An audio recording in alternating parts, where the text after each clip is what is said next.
I find the first 5 days of any job is always so nerve-wracking. It's like going to high school for the first time. You don't know where the bathrooms are. Yeah. You don't know who the kids that you're supposed to sit with are, or like not sit with are. Like, you don't know. Yeah. And most jobs are 5 days. I would say on most of the jobs that I've had, it's 5 days or less.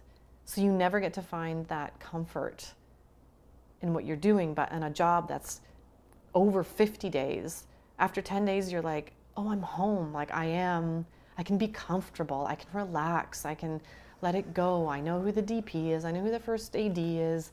I know who the third AD is. It's not such a, it's a human being thing to make sure you're safe in the environment. You don't feel safe until you've spent some time in that environment. Yeah.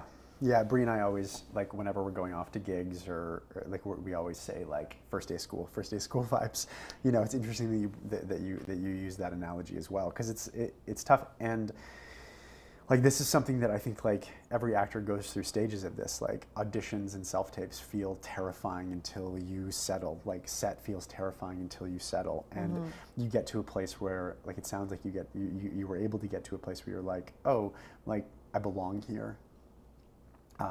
No one is questioning my ability to do this. I mean, people were. I mean, sure, yeah. But but that's not the overriding thing through your mentality. You're like that. For me, anyway, it's like the pressure to prove myself goes off a little bit, and settling into that concept of being at home.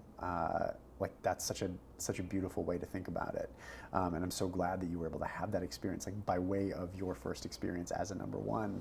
That feels like a really beautiful one to have. It was great. I was so lucky to have so many good people around me that were there to support me. That's great. Yeah.